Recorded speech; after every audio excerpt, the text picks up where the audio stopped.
let's talk about AI. If you've ever felt like it should be doing more for you, like it should just get what you want, then this is for you. Turns out, you don't need to be a genius to get amazing results. You just need to know a handful of core ideas that will completely change the way you interact with it. We've all been there, right? You ask for something specific and you get back something totally generic or unhelpful or just plain weird. You try rewriting your prompt 10 different ways and it just feels like you're not speaking the same language. Well, here's the good news. It's probably not you. You're not using it wrong. You just don't know the unwritten rules of the game. And once you know them, you stop being frustrated and you start getting exactly what you want almost every time. So think of this as your official guide to those rules. Here's how we're going to break it down. We'll start with the user's playbook, stuff you can use today. Then we'll go a layer deeper and look inside the AI's mind. After that, we'll open up the Builder's Toolkit for anyone making custom AIs.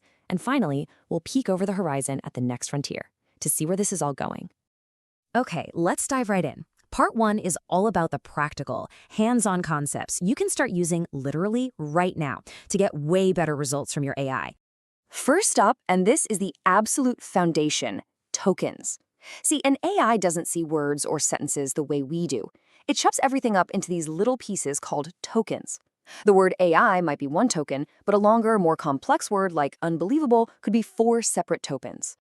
And here's why that's so important. Every single AI model has a strict token limit.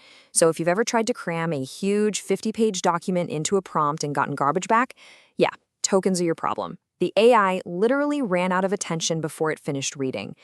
The takeaway here, shorter, more focused inputs almost always win. This leads us straight to our next concept, the context window. The easiest way to think about this is like the AI's short-term memory.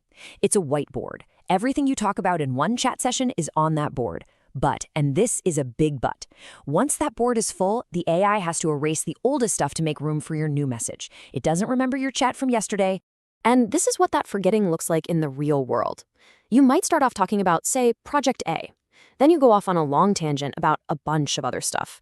By the time you circle back and ask about Project A again, it's gone. It's been wiped off the whiteboard.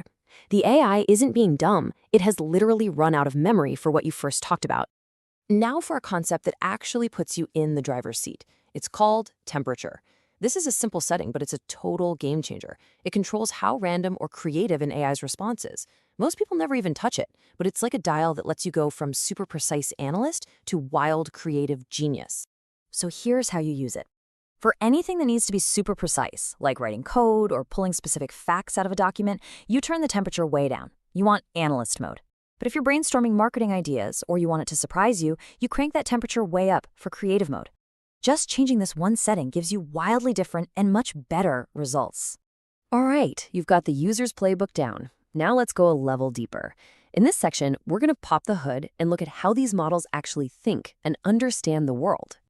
You know, the magic behind how an AI actually understands language boils down to this one concept, embeddings. It's a fancy word, but all it means is that the AI turns words into math. Instead of seeing the word car, it sees a long list of numbers, a unique mathematical signature that represents the idea of a car. And here's what that looks like. Words with similar meanings, like car, vehicle, and automobile, get turned into lists of numbers that are really, really close to each other in mathematical space. But an unrelated word, like banana, has a totally different signature. It's in a completely different numerical neighborhood. This is the engine that powers pretty much everything. But sometimes, this whole pattern matching thing can go a bit haywire. The AI might generate something like this, a sentence that's perfectly grammatical, stated with 100% confidence, but is obviously completely bonkers. This is what we call a hallucination, and it is so important to understand that the AI is not lying. It doesn't know what's true or false. It's just a pattern completion machine that made a mistake. The way to fix it isn't to hope for a smarter AI. The real fix is to give it reliable sources to work from and to put clear constraints on the task. Okay, now we're moving into the pro-level stuff. If you're thinking about building your own AI applications or creating specialized assistants, these are the concepts you absolutely have to know. When you start building with AI, you'll hear 2 terms constantly, RAG and fine-tuning. Here's the easiest way to tell them apart. RAG is like giving the AI a textbook to read right before an exam. It makes the model more informed. Fine-tuning, on the other hand, is like sending that AI to medical school. It teaches it an entirely new skill. And this brings us to a huge rule for anyone building with AI. Fine-tuning should be your absolute last resort. It's expensive, it's slow. You should always start by just writing better prompts. Then use RAG to give it context. Then try giving it a few examples of what you want. Only if all of that fails do you even think about fine-tuning. Now let's talk about the single most powerful tool you have for shaping an AI's behavior.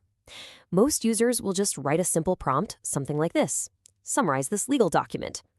And you know what? The results are probably going to be pretty generic. But a pro uses what's called a system prompt.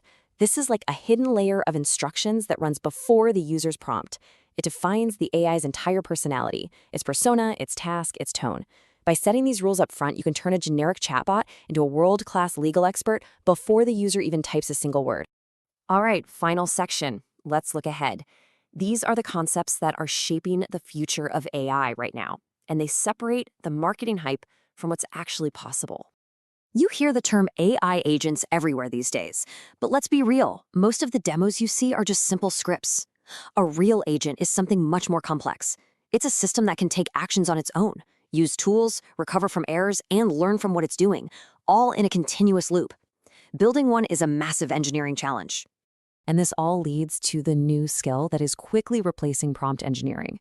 It's called context engineering. It's the idea that what matters isn't just the question you ask. It's about carefully curating everything the AI sees: the system prompt, the documents you feed it, the history of the conversation. Mastering the entire context is the new frontier. So there you have it. We've covered the user's playbook, we've peeked inside the AI's mind, and we've looked at the builder's toolkit. You now understand the core concepts that separate the amateurs from the pros. The rules of the game aren't a secret anymore. So the only question left is, now that you know them, how are you going to change the game?